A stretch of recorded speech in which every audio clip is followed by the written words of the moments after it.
कैसा दिखाई दे रहा हूँ मैं? मामा श्री हरिनारायण के विवाह में मैं सर्वाधिक सुंदर प्रतीत होऊंगा अथवा नहीं?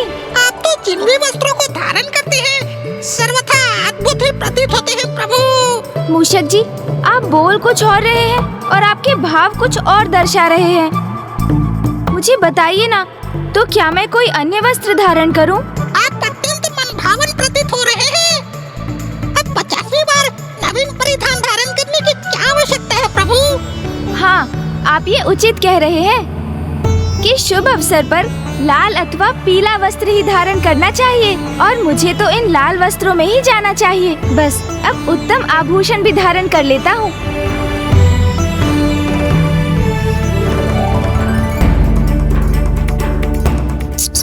अर्धदिवस तो परिधान का चुनाव करने में ही लगा दिया और अब अर्धदिवस आभूषण चुनने में व्यतीत कर देंगे। इतने उत्साहित हो रहे हैं जैसे इनका ही विवाह हो।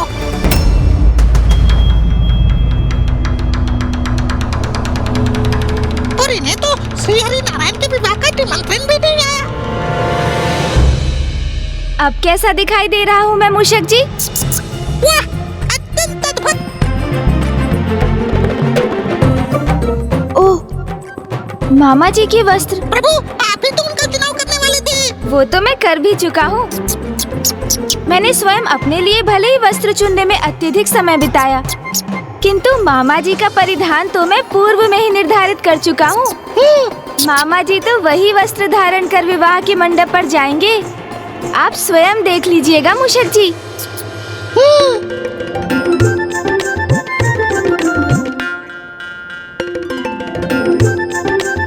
जिनके विवाह में भाग लेने के लिए आप इतने उत्साहित हैं कि स्वयं उनके लिए वस्त्र भी चुन रहे हैं। हाँ मूषक जी, मामा जी श्री हरिनारायण भी तो मुझे अपने विवाह में आमंत्रित करने के लिए अत्यंत उत्सुक होंगे। शीघ्र देखिएगा, उनकी ओर से कोई अवश्य आएगा मुझे अपने साथ ले जाने। और ये भी संभव है कि वो स्वयं मुझे निमंत्रण देने आ जाए, क्योंकि मैं उनका प्रिय भांजा जो हूँ। फिर तो किसी को आ जाना चाहिए था ना प्रभु, क्योंकि अब बारात निकलने का समय निकट है। कदाचित प्रभु विवाह के समस्त प्रबंध करने में व्यस्त होंगे, इसलिए उनके ध्यान में नहीं रहा होगा।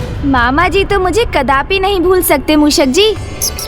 हाँ, ये संभव है कि वो मेरे विशेष स्वागत की तैयारी कर रहे हो। क्यों ना हम ही एक कार्य करें, विवाह की तैयारियों में उनका कार्यभार घटाने के लिए हम ही वहाँ चलते हैं। और वैसे भी मुझे शीघ्र जाकर मामा जी को उनके विवाह के वस्त्र प्रदान करने हैं। उचित है, मैं तो मात्र इतना चाहता हूँ प्रभु के मन को कोई ठेस न पहुँचे और सब वैसा ही हो जैसा वो सोच रहे हैं।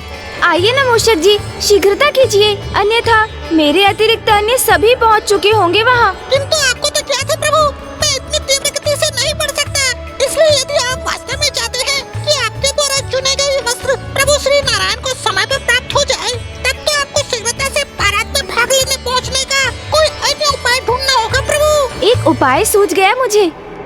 देवराज इंद्र तो अवश्य विवाह में आमंत्रित होंगे और उसमें भाग लेने जा ही रहे होंगे, तो मैं उन्हीं के पास संदेश भिजवा देता हूँ कि वो मुझे भी अपने साथ ले चले।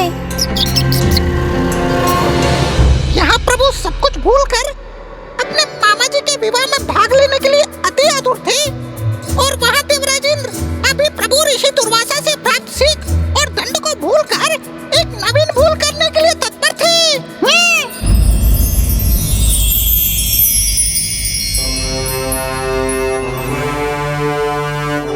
अति उत्तम। अब आप इस विवाह के उत्सव में सर्वश्रेष्ठ दिखेंगे। सर्वश्रेष्ठ तो मैं दिखूंगा ही देवी शची।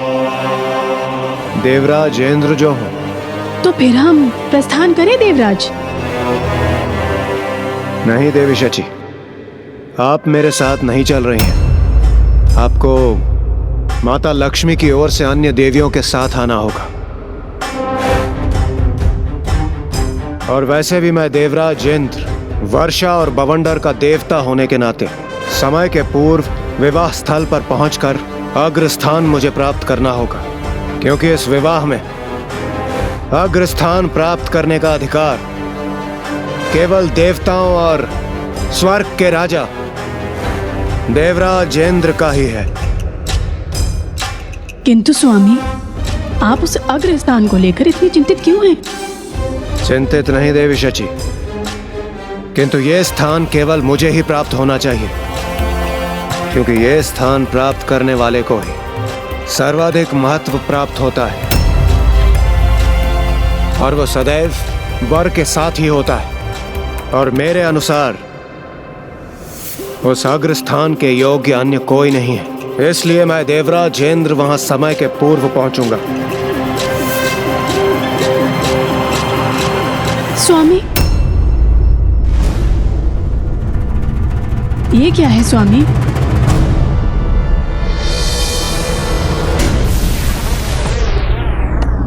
प्रतीत होता है किसी का संदेश है।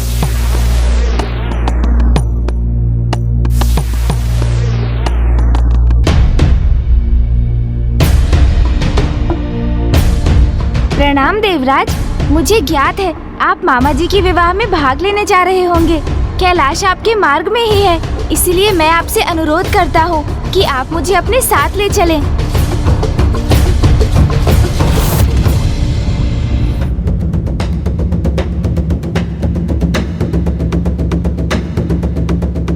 अब ये नन्हा बालक भी मुझे आदेश देने लग गया।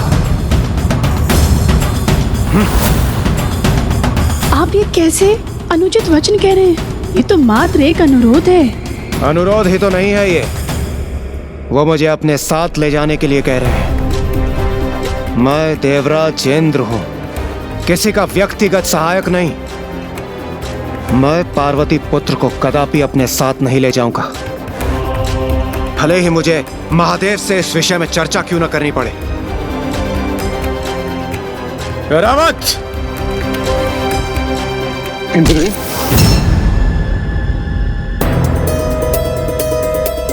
ये क्या हुआ देवराज को? मेरे प्रवेश करने पर उन्होंने मुझे प्रणाम तक नहीं किया।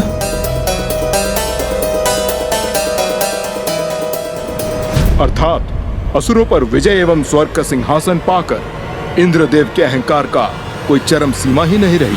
और इसी अहंकार का प्रदर्शन उन्होंने मेरे प्रभु प्रथम पूज्य गणेश जी के समक्ष भी किया। मूषक जी, आप भी तनिक उत्साह का प्रदर्शन कीजिए ना, और तीव्र गति से चलिए।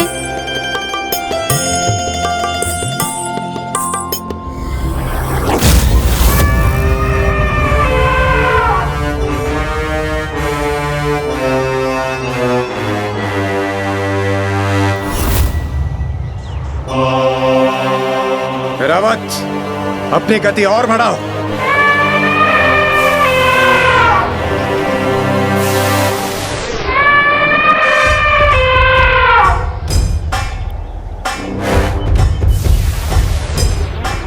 इंद्रदेव,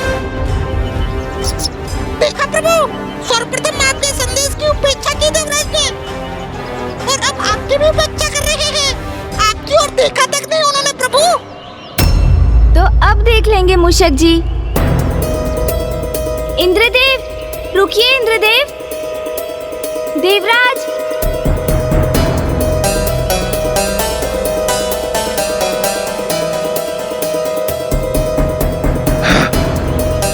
इच्छा तो नहीं है, किंतु अब तो मैं रुकने पर विवश हूं। रावत,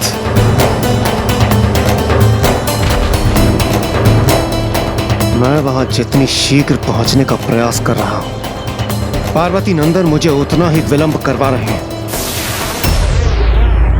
प्रणाम देवराज इंद्र।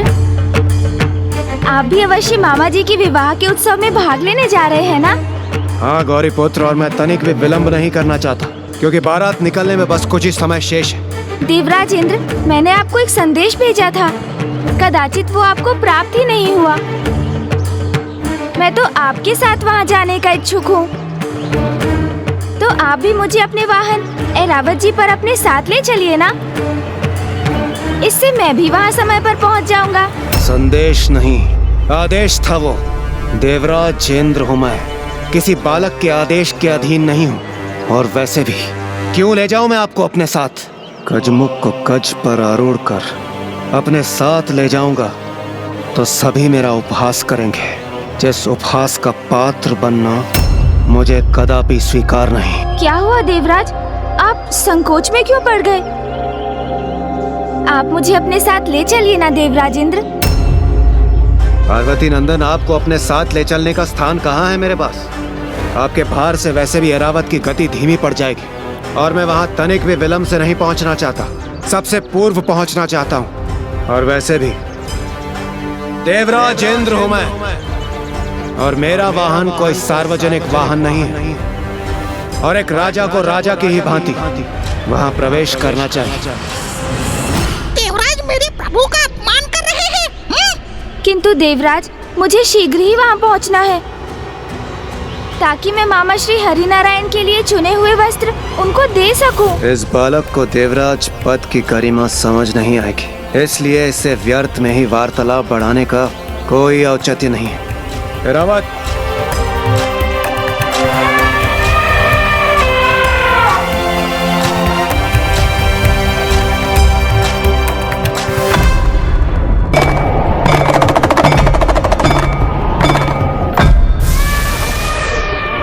देवराज ने तो मेरा अनुरोध स्वीकार ही नहीं किया मूषक जी। देवराज ने जो किया वो सर्वथा अनुचित है। अर्थात उन पर अहंकार का ऐसा प्रभाव हुआ कि अग्र स्थान पर स्थित होने के लिए इंद्रदेव प्रथम पूज्य को भी छोड़कर आगे बढ़ गए। तभी तो उन्हें उनके इस अहंकार का परिणाम भुगतने में अधिक समय नहीं लगा, क्योंकि उन्हें उचित सीख देने हेतु स्वयं महादेव अपने अवधूत अवतार में प्रकट हुए थे।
मुझे ज्ञात नहीं देवगुरु उन पर किसका प्रभाव है, किंतु उनकी मनस्थिति पूर्ण रूप से बदल चुकी है। मेरे अनुसार से उन पर अहंकार का प्रभाव है और अहंकार से जो प्रभावित होता है वो अवश्य बड़ी से बड़ी भूल करता है। मुझे भय है देवगुरु, कहीं स्वामी से कोई ऐसी भूल ना हो जाए जिसे सुधारना कठिन हो। इसलिए देवगुरु मेरी आपसे विनती है, आप स्वामी की और मेरी सहायता कीजिए। स्वामी को कोई भी भूल करने से रोकिए।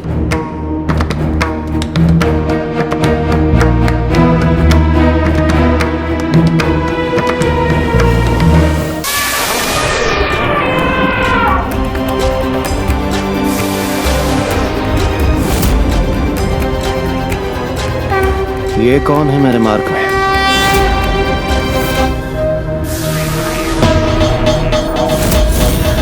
मेरे मार्ग की बाधा बनने का तो साहस किसने किया?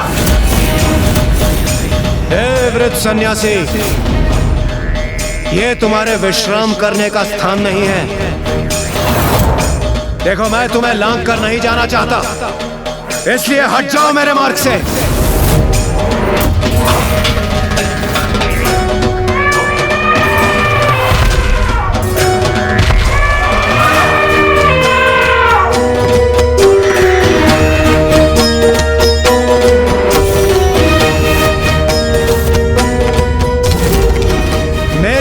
की गर्जना तुम्हारे कर्णों में ना पड़े, असंभव है ये।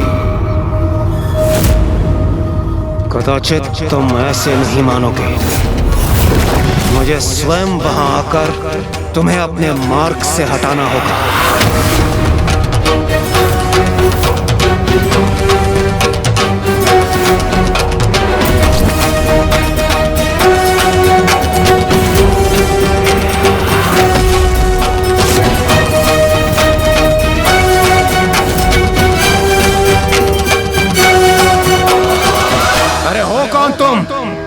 जो मेरे मार्ग में स्थित हो, उठो और हटो यहाँ से। यदि मेरा क्रोध जागृत हो गया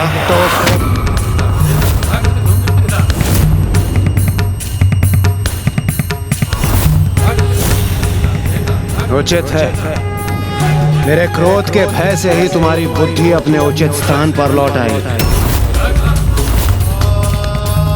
अपनी बुद्धि का थोड़ा और उपयोग करो और अपने समक्ष खड़े देवराज इंद्र को प्रणाम करो और हटो मेरे मार्ग से।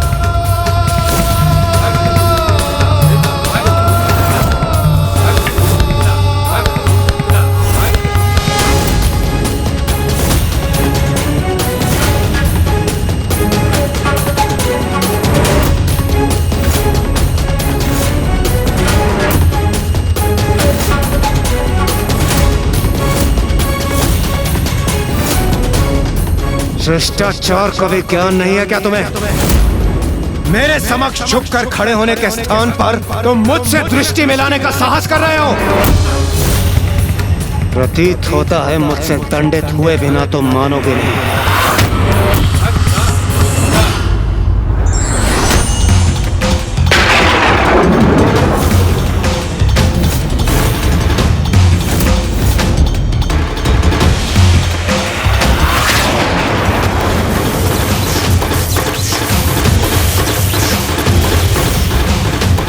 अंतिम चेतावनी दे रहा हूं मैं तुम्हें। अपना परिचय दो मुझे और क्षमा याचना करो मुझसे, अन्यथा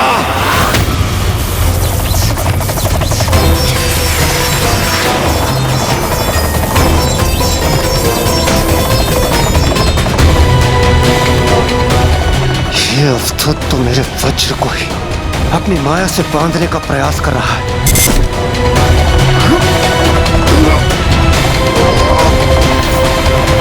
कौन हो तुम जो भी हो, बहुत बड़ी भूल कर रहे हो। देवाधिपति देवराज इंद्र से उलझकर। कौन से इंद्र हैं आप? असंख्य इंद्र हुए और मिट भी गए।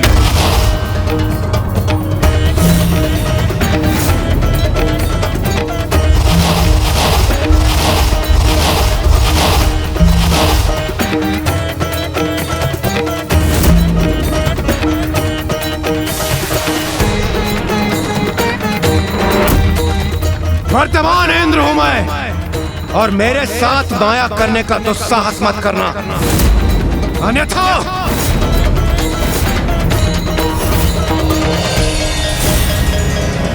रावत, मेरे साथी, मेरे वाहन, हटाओ इस दुष्ट वृत्त को मेरे मार्ग से।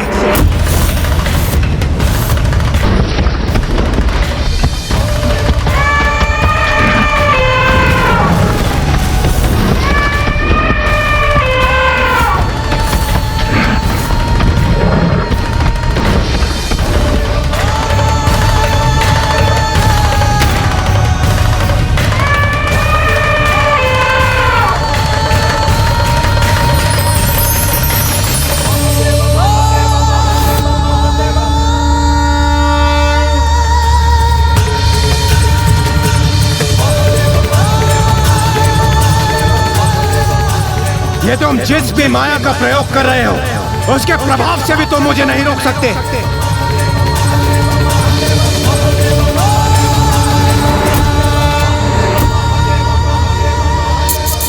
जहाँ एक और प्रभु महादेव इंद्रदेव को अहंकारी होने का दंड दे रहे थे, वहीं दूसरी ओर शेष देवता भी पुनः वही भूल दोहराने जा रहे थे।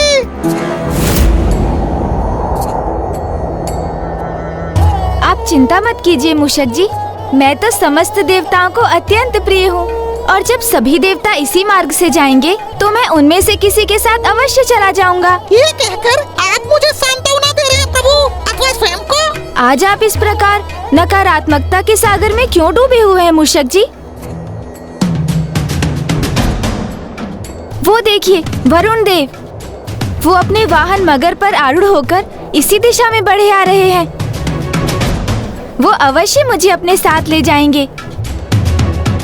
प्रणाम वरुण देव, मुझे भी अपने वाहन मगर पर आरूढ़ कर अपने साथ ले चलिए। क्योंकि मेरे मूषक जी की गति थोड़ी मध्यम है, इसलिए उनके साथ जाने में मुझे विलम्ब हो जाएगा और मैं प्रभु श्री हरि नारायण को उनके वस्त्र नहीं दे सकूंगा। कितना विशालकाय उदर है इनका। यदि ये मेरे साथ विवाह उत्सव में जाएंगे तो सर्वप्रथम भोजन ही करना आरंभ कर देंगे। मेरा भी मान भंग होगा। इनके साथ आने से मेरे मगर की गति भी क्षीण हो जाएगी और मैं अग्रस्थान प्राप्त करने के लिए भी वहाँ उचित समय पर नहीं पहुँच सकूंगा। वरुण देव भी प्रभु को अपनी स्वीकृति नहीं दे रहे हैं। क्या हुआ वरुण देव, आप किस विचार में डूब गए? गणेश जी, मैं अपने मगर को लेकर विचार मग्न था। वो तो अपने शरीर से इतने दुर्बल है, फिर वो आपका भार कैसे संभाल सकेंगे? मुझे क्षमा कीजिए पार्वती नंदन, और वैसे भी वहां मुझे शीघ्र पहुंचना है। किंतु आप निराश मत होइए पार्वती नंदन, अभी वायुदेव अपने 12 सिंगा मृग पर आरूढ़ होकर शीघ्र ही यहाँ से जाने वाले हैं। वे अपने साथ आपको अवश्य ले जाएंगे। मुझे विलंब हो रहा है, मुझे आज्ञा दीजिए गणेश जी। वरुण देव स्वार्थी भी है और चतुर भी।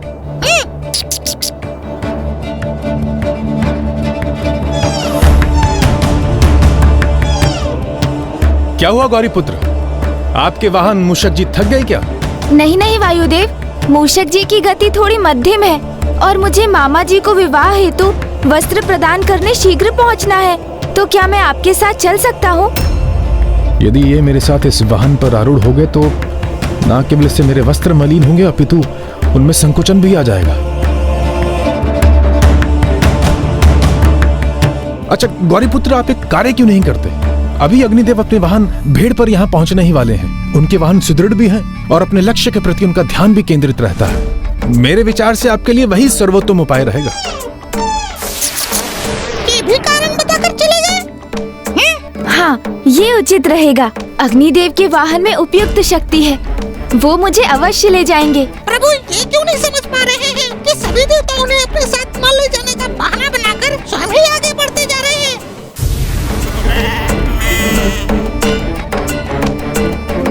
प्रणाम गणेश जी। ये क्या, ये तो प्रस्थान कर रहे हैं।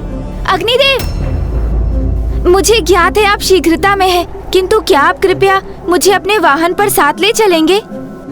मुझे शीघ्र वहां पहुंचकर मामा जी श्री हरि नारायण को ये वस्त्र देने हैं, जो मैंने विशेष रूप से उनके विवाह हेतु चुने हैं। इनकी इस सूंड और इतने विशाल करने के साथ यदि मैं वहां पहुंचूंगा तो मेरी ओर भला कौन देखेगा? और इतने महान उत्सव में क्या मेरे मान को क्षति नहीं पहुंचेगी? कदाचित इनके मन में प्रभु की सूंड और उनके कर्ण को लेकर कोई विचार उत्पन्न हो रहे हैं। अन्य सभी देवताओं के समान अब तो आप भी किसी विचार में खो गए अग्निदेव। क्या आपके वाहन में भी हम दोनों के भार को वहन करने की क्षमता नहीं? वास्तव में मैं तो यही विचार कर रहा था कि मेरा वाहन सबल तो है, किंतु मेरा कम और आपका अधिक भार भी ले सकते हैं। किंतु अब एक और मिथ्या कारण सुनना होगा। इनकी पृष्ठ छोटी है, जिस पर हम दोनों में से कोई एक ही आरूढ़ हो सकता है। तो यदि आप जाना चाहते हैं तो आप ही चले जाइए। कितने स्वार्थी और चतुर हैं ये। सहायता करने के स्थान पर ये तो प्रभु गणेश जी को ही चुनाव करने का अवसर दे रहे हैं, क्योंकि उन्हें ज्ञात है कि प्रभु कितने सहृदय हैं। वो कभी भी अग्निदेव के स्थान पर स्वयं जाने का चुनाव नहीं करेंगे। नहीं नहीं, आपको मेरे लिए कोई त्याग करने की कोई आवश्यकता नहीं। तब तो आप भी चिंता मत कीजिए, क्योंकि मृग से खींचे जाने वाले रथ पर आरूढ़ होकर अभी चंद्रदेव यहाँ पहुँचते ही होंगे। उनके रथ पर आपके लिए अवश्य स्थान होगा। प्रणाम प्रणाम गणेश जी। आपको अपने देवताओं से आशा है प्रभु।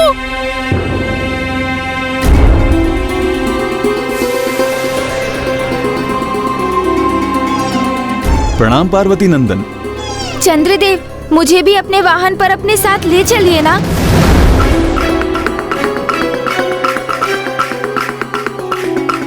गणेश जी ने तो अब चंद्र को ही अपने अनुचित आग्रह के लिए रोक लिया है। कहीं ये हमसे भी इन्हें अपने साथ ले चलने का अनुरोध न कर दें। मैं आपको निराश नहीं करना चाहता गौरीपुत्र। मेरे रथ पर भी स्थान है, किंतु मेरे वाहन चिंकारा मृग आपका भार संभाल नहीं सकेंगे। और मेरा रथ यही धरा का धरा रह जाएगा। मुझे क्षमा करें गौरीपुत्र। चलिए। इससे पूर्व की शेष देवगणों की भांति गणेश जी हमें भी साथ लेकर चलने का कहकर हमें बाध्य कर दें। उचित तो यही होगा कि हम अपनी दिशा ही परिवर्तित कर दें।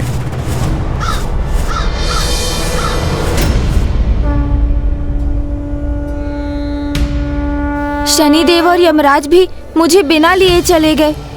अर्थात अब तो मैं मामा जी की बारात के पूर्व वहाँ नहीं पहुँच सकूंगा और ना ही उन्हें उनके वस्त्र दे सकूंगा। सभी देव किसी न किसी कारणवश असमर्थ थे और उस दशा में उन्होंने मेरी कोई सहायता नहीं की।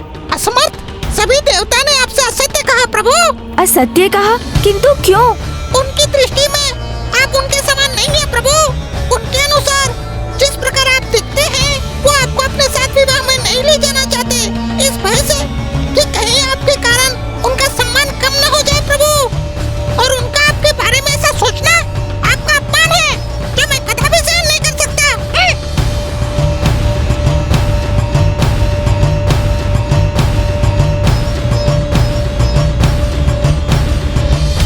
जहाँ एक और मूषक जी को अन्य देवताओं की योजना ज्ञात होने पर वो उन्हें दंडित करने की योजना बना रहे थे, वहीं दूसरी ओर प्रभु महादेव ने अपने अवधूत अवतार में अब देवराज इंद्र को कठिन परिस्थिति में डाल दिया था।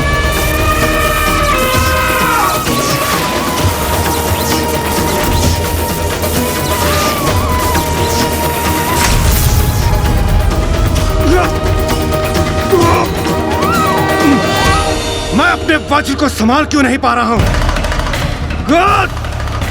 इस अवधूत ने अब यह कैसी माया की है मेरे वज्र पर, जो इसका भार निरंतर बढ़ता ही जा रहा। इसे संभाल पाना मेरे लिए दुष्कर क्यों होता जा रहा?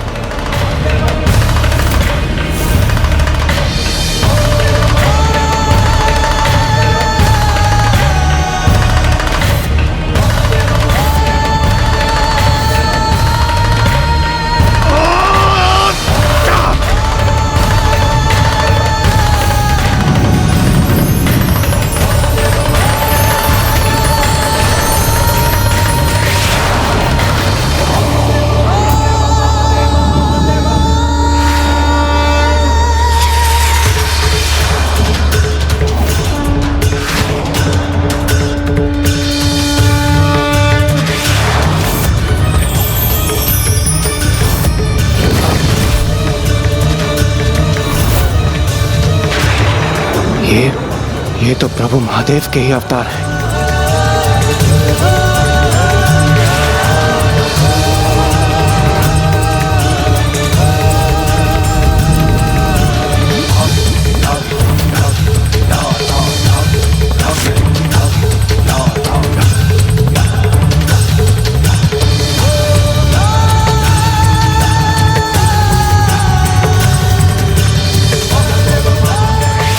हे करुणा निधान, दया कीजिए प्रभु।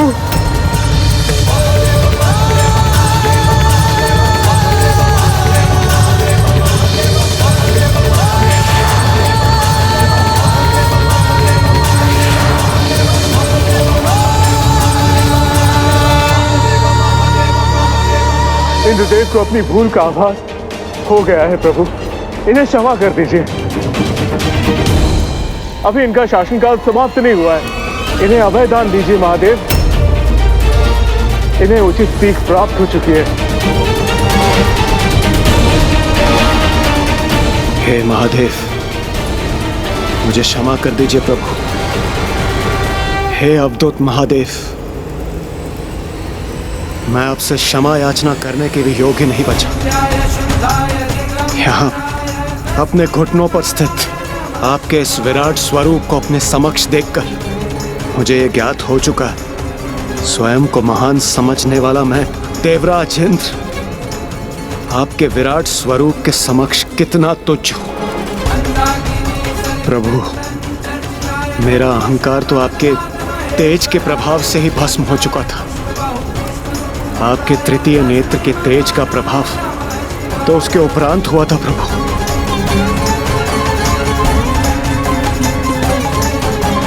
देवराज इंद्र, आप इस अवस्था में मात्र आपके अहंकार के कारण है। अहंकार के वश में आकर जो अपमान आपने प्रथम पूज्य देवता विघ्नहर्ता श्री गणेश का किया है वो सर्वथा अनुचित था और इसी कारण आपको यह दंड दिया जाना भी आवश्यक था। मुझे आशा है कि अब संसार ये सदा स्मरण रखेगा, अहंकार ही सबसे बड़ी आत्मघाती शक्ति है।